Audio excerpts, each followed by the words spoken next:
Tim Hale, last night somebody came up to me and said the best speaker last night was Tim Hale. And I said, I'm not telling him because it'll go right to his head. I've read what you write. You're a great writer, too, and I did a lot of writing in jail. I want to ask you a specific question about that prison experience because you were in there with a bunch of the J6 folks. And again, when you think of putting a human face, putting a sense of what happened, not just I'm this guy, this happened, but here we were in jail, what it was like. I remember you telling me once that some people will dramatize how bad it was. There were points where it was bad, but there were points where it was just misery, not sort of as dramatic as some people would like to do. What was that like? What was the community? You were in the D.C. Gulag. What was the group like? How many people were there? I think people miss that in a lot of this. I think it's when you think of J6, what happened. There was a part of this that they did this in a very intentional way to a set of people, and you're one of them. That's true. The Gulag in D.C., the DOC, or Department of Corrections facility in Washington, D.C., the jail there, it's called the D.C. Gulag. It's called that for a reason, probably not apparent to the general public. The D.C. jail is divided into two sections, CDF, the Central Detention Facility, and CTF, the Central Treatment Facility. The word treatment is kind of strange, but that's where we were housed as January 6th defendants. We were segregated from the world in what essentially was a nut house. So I always joke that the DC jail was a combination of a mental asylum and an FBI field office. The second part has to do with the fact that we were housed with federal informants.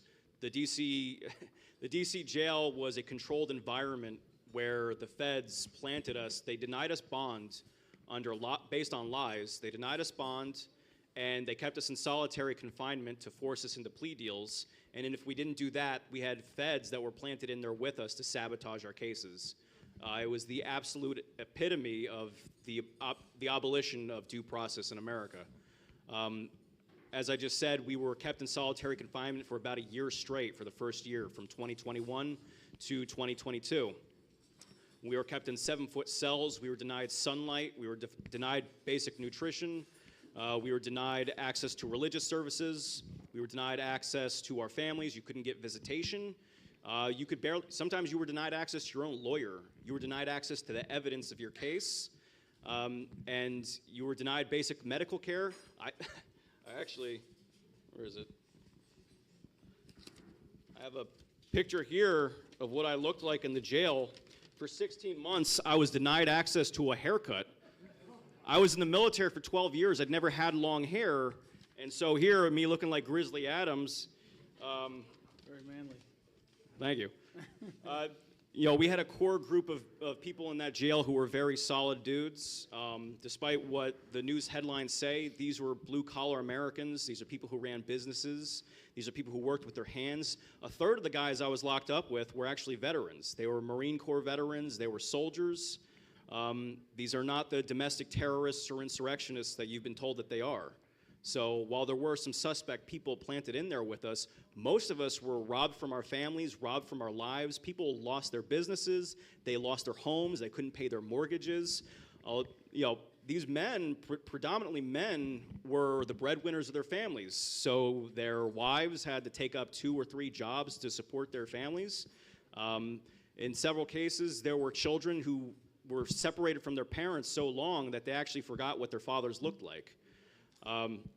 And so essentially everything that you hold sacred in this country as an American citizen when it comes to your civil liberties was stripped from us. And initially it was because of COVID. DC is worse than any blue state. The COVID lockdowns and restrictions that they had there allowed them to keep us in solitary. It allowed them to deny us of haircuts or basic grooming. It allowed that. They actually promised us that if we got COVID shots, then we could see our lawyers and we could see our family. And that was a lie. People got the shot and they lied to them. They weren't allowed to see their families or their lawyers after that. And so whether it's the ability to go to church or see a pastor or whatever, a priest, that was denied.